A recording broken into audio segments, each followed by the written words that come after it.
El sábado pasado hablamos acerca de no huir de nuestro propósito y les hablamos de la historia de Moisés.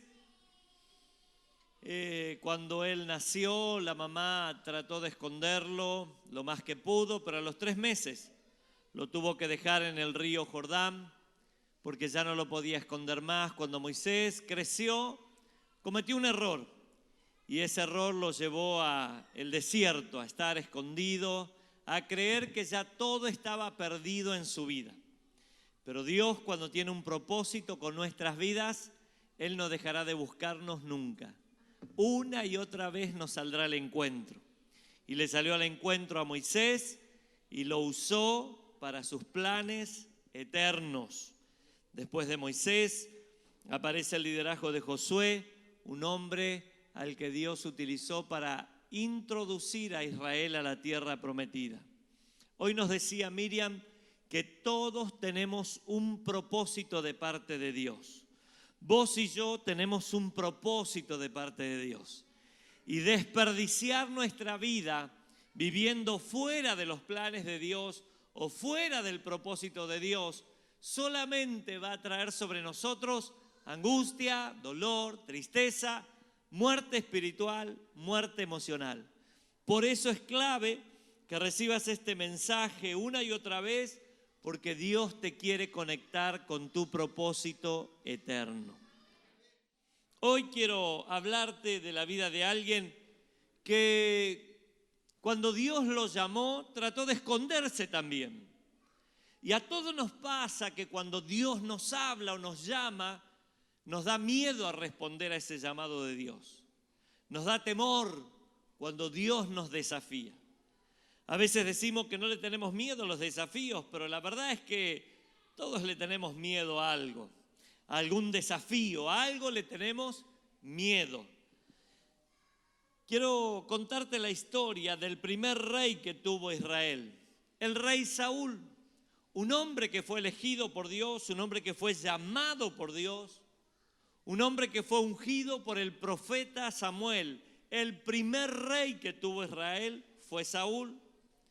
Un hombre, como te decía, ungido por Dios, que después de algunos años terminó desenfocándose del plan que Dios tenía con su vida y perdiendo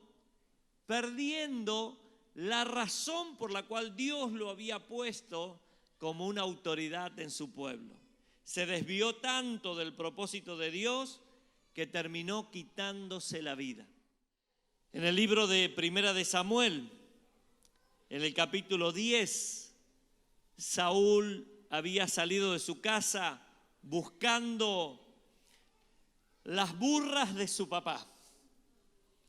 Su papá era un hombre de campo, tenía animales y trabajaba la tierra con los animales. Un día se le perdieron un rebaño de burras y lo mandó a Saúl a buscarlas. Saúl empezó a recorrer los campos de los vecinos y los pueblos tratando de encontrar las burras de su padre, y no las encontró el primer día, y no las encontró el segundo, y no las encontró el tercer día, y cada vez estaba más lejos de su casa. Y el criado, el acompañante, el peón que tenían en el campo con su papá, le sugirió que fueran a ver a Samuel, el profeta. Le dijo, ¿por qué no vamos a hablar con el profeta? Seguro que el profeta nos va a decir dónde están las burras de tu papá. Así que fueron a ver al profeta.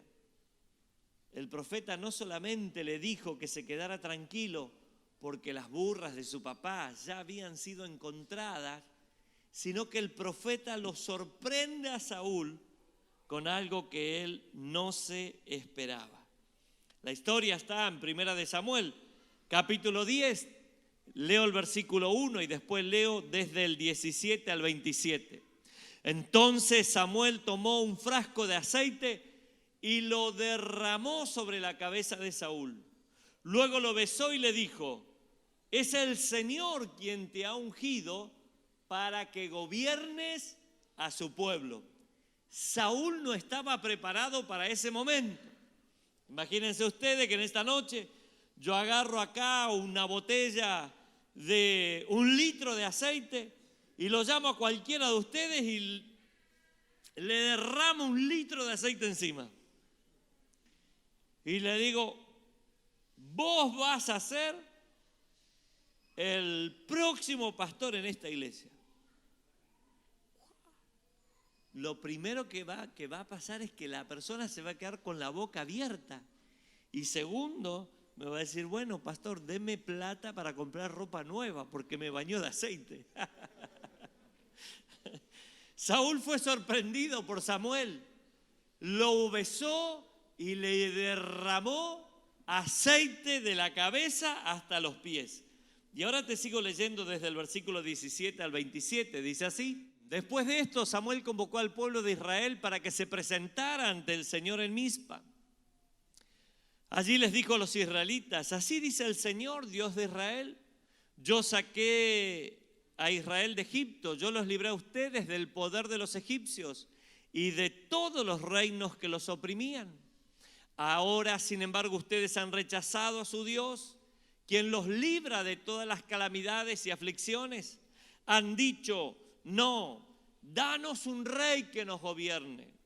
Por tanto, preséntense ahora ante el Señor por tribus y por familia.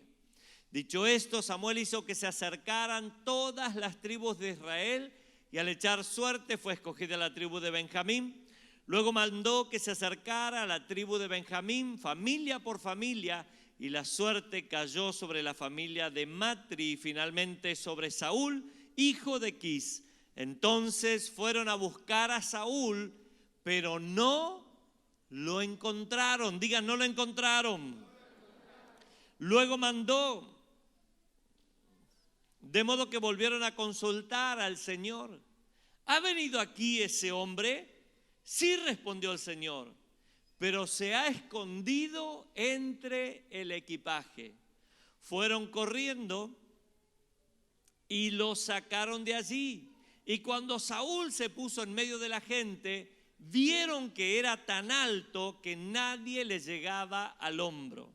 Dijo entonces Samuel a todo el pueblo, miren al hombre que el Señor ha escogido. No hay nadie como él en todo el pueblo. ¡Viva el rey!, exclamaron. A continuación, Samuel le explicó al pueblo las leyes del reino y las escribió en un libro que depositó ante el Señor. Luego mandó que todos regresaran a sus casas. También Saúl se fue a su casa en Gibeá, acompañado por un grupo de hombres ilustres a quienes Dios les había movido el corazón. Pero algunos insolentes protestaron.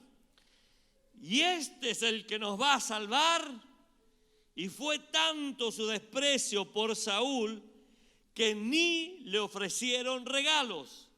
Saúl, por su parte, no les hizo caso. Y en la Reina Valera termina diciendo que Saúl disimuló, hizo de cuenta que está bien, acá no pasó nada. Hay gente que no me honra como rey, gente que no me reconoce, gente que no me trae regalos, gente que me critica, gente que me cuestiona, pero yo voy a hacer de cuenta que acá no pasó nada. ¿Le tocó alguna vez actuar así o no? Es importante, queridos hermanos, que hoy nos levantemos y le creamos a Dios, que salgamos de nuestro escondite y que avancemos en el reino de Dios, que nuestro propósito se manifieste en esta tierra. Entonces, lo que nosotros tenemos que entender es que no podemos pasarnos la vida escondidos. A veces, pues no, pastor, yo soy tan humilde, a mí no me gusta figurar, a mí no me gusta, yo soy de perfil bajo, yo soy una persona muy humilde, así que déjeme aquí sentadito en la silla, acá en esta sillita. Yo nací en esta sillita en la iglesia y en esta sillita me voy a morir sentado el día que Dios me lleve. Dios no te llamó para que vivas sentado y te mueras sentado en una silla. Dios te llamó con un propósito. Y Dios te llamó para exponerte, Dios te llamó para mostrarte, Dios te llamó para usarte, Dios te llamó para que la gente sepas que sos un llamado, una llamada por Dios, que tenés una vocación, un propósito y un plan eterno en esta tierra. Dígame amén si lo cree. Por eso, queridos hermanos, en esta noche, con Saúl nos podemos identificar. Tal vez con David no me puedo identificar. David a los 14, 15 años mataba osos, mataba pumas que venían a comerle las ovejas. A los 17 más o menos mató un gigante al que todo el ejército le tenía miedo. Y es más difícil identificarse con David. Pero con Saúl yo creo que nos podemos identificar, ¿verdad? Sí, nos dan miedo los desafíos, nos da vergüenza, nos sentimos poco. A mí que no tengo apellido, ¿a mí me va a llamar Dios? En esta noche quiero decirte, sí, a vos te va a llamar el Señor. El día que Dios nos llama, vamos a tener que salir. No lo encuentran a Saúl y Dios interviene y Dios dice, búsquenlo porque está escondido detrás del equipaje. Allí está, vayan a buscarlo porque se escondió detrás del equipaje. ¿Vino ese hombre llamado?, se preguntó el pueblo. ¿Vino esa persona, Señor, a la que vos estás llamando? Y Dios dice, sí, esa persona vino. Búsquenla detrás del equipaje. Y en esta noche yo quiero decirte que esa persona también vino. En esta noche yo quiero decirte que no te vas a poder esconder más de la voz de Dios, porque Dios te está hablando y te está llamando. ¿Qué te quiero decir? Que Dios no busca gente perfecta, no busca gente infalible, no busca gente intachable. Dios busca gente común, que se puede caer una vez y se levanta, y 2 y se levanta, y 18 y se levanta, y 47 y se levanta. Pero finalmente terminan haciendo lo que Dios los mandó a hacer. Y esa va a ser tu historia y mi historia.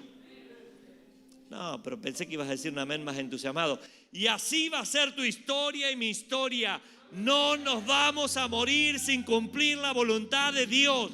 Vamos a hacer la voluntad de Dios en esta tierra. Nos levantaremos las veces que sea necesaria, pero sí vamos a cumplir el propósito de Dios. Tus pecados no arruinaron tu llamado. Dios te ha perdonado y Él sigue contando con tu vida. Amén. A Saúl le entró una indignación ese día. Y ese día, Saúl asumió su responsabilidad. Yo le pido a Dios que alguna vez en la vida a vos te venga una ira santa, mi hermano y mi hermana, y Dios te saque de ese conformismo, de ese estancamiento, de esa mediocridad en tu vida y te enojes contra la injusticia, contra el pecado, contra lo que hace la droga en la vida de las personas, contra lo que hace el pecado en una familia, cómo la destruye. Que alguna vez te agarre esa indignación y digas, yo tengo que hacer algo para liberar a esta gente. Yo no puedo seguir así, viendo cómo la gente se destruye, viven mal, se pelean, viven amargados, viven en depresión. Tengo que hacer algo. A mí Dios me ungió para que haga algo con esta gente. ¿Te va a agarrar esa indignación alguna vez?